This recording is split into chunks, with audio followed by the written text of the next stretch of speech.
Bumi tiba-tiba terbelah menjadi dua.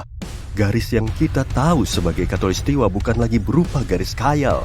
Garis ini menjadi ngarai beneran yang menganga lebar dan membentang dari barat ke timur, hingga membelah bumi menjadi dua bagian. Ngarai yang terbentuk ternyata lebih dalam daripada palung Mariana, dan malah bisa memuat dua palung itu sekaligus dari atas sampai bawah. Kedalaman palung Mariana sendiri lebih dari 11 km dan sejauh ini telah menjadi tempat terdalam di seantero bumi. Tapi kemudian ngarai ini menggeser posisinya.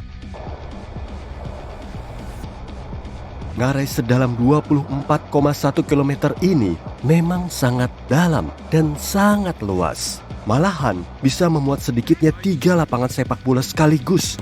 Di tempat seluas ini yang berlokasi jauh di bawah sana, banyak hal bisa aja terjadi. Kota baru bisa aja dibangun dari nol. Tapi saat pertama kali muncul, ngarai ini langsung dibanjiri air karena terletak di sepanjang Khatulistiwa dan melewati samudera. Airnya membanjiri kurang lebih separuh ngarai. Jadi masih ada tempat lain yang bisa dipakai untuk mendirikan bangunan. Meskipun kebanyakan konstruksinya berada di dekat air atau malah sebagiannya terendam air. Bisa kebayang nggak tuh, ada deretan rumah yang dibangun di atas air.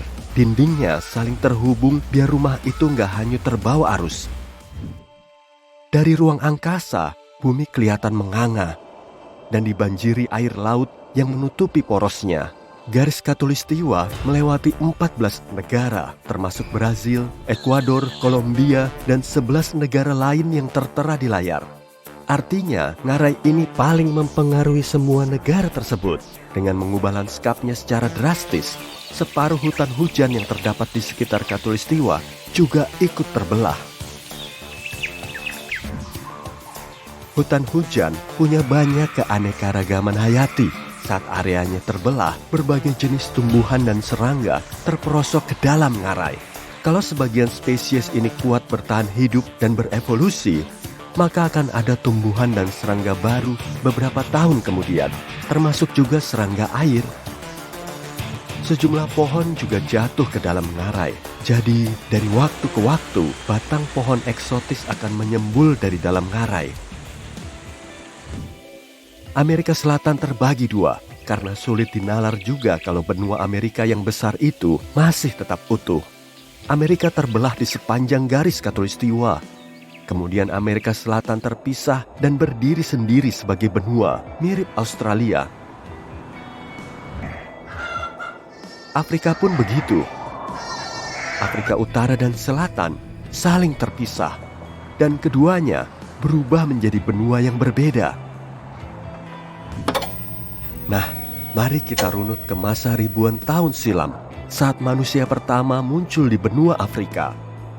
Kalau ngarai itu sudah ada sejak dulu, nenek moyang kita nggak akan bisa berpindah tempat ke belahan bumi lain. Artinya, kita nggak akan bisa bermigrasi dengan jalan kaki, dan untuk menjelajah benua lain, kita harus mengarungi laut. Itulah yang terjadi dalam sejarah manusia, tapi prosesnya nggak secepat itu.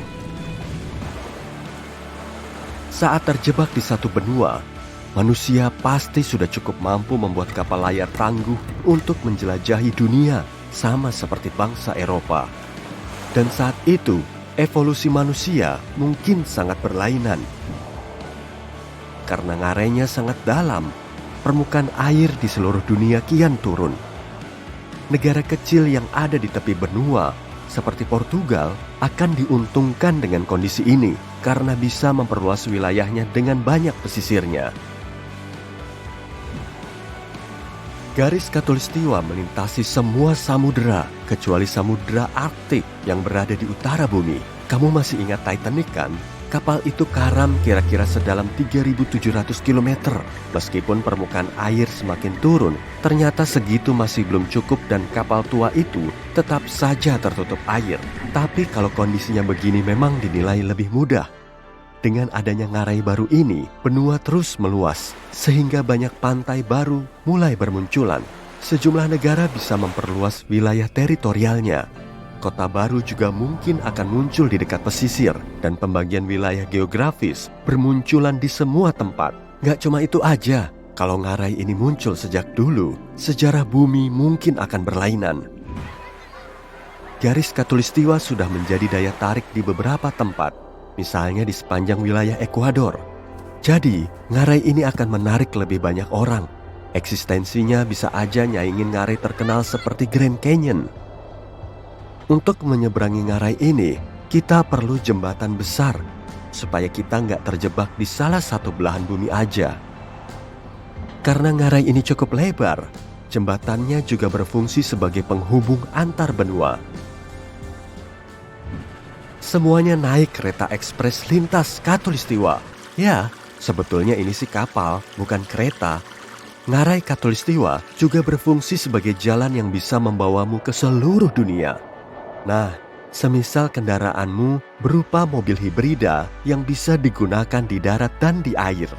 Mobil ini akan melaju sekitar 100 km per jam, dan pada kecepatan ini kamu akan melintasi seluruh Khatulistiwa kurang lebih selama 17 hari.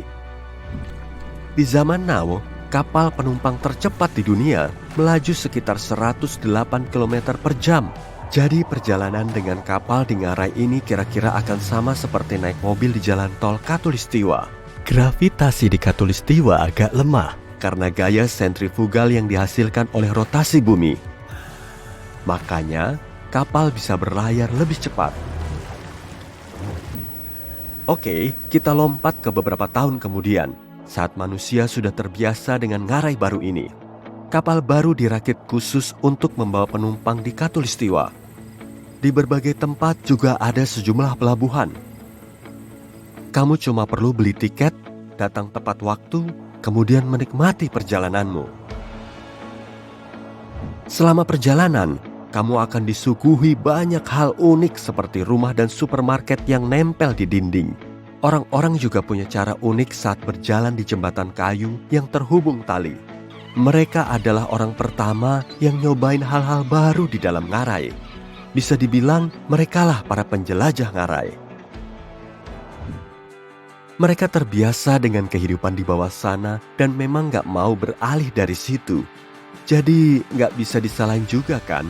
Ada juga sekelompok orang yang tinggal di dalam ngarai dan mendapat sinar matahari selama 12 jam, udara hangat dan banyak air. Semua yang mereka perlukan sudah tersedia. Jadi mau minta apa lagi kan? Keadaan di dalam ngarai biasanya cukup tenang. Jadi kemungkinan besar nggak akan terjadi apa-apa pada struktur ini. Permukaan air cuma naik sewajarnya selama bertahun-tahun. Jembatannya juga makin banyak. Jadi mereka bisa menyeberang ke belahan bumi lain dengan mudah. Jembatan di situ kebanyakan terbuat dari kaca. Jadi sebaiknya jangan ngelihat ke bawah kalau kamu takut ketinggian.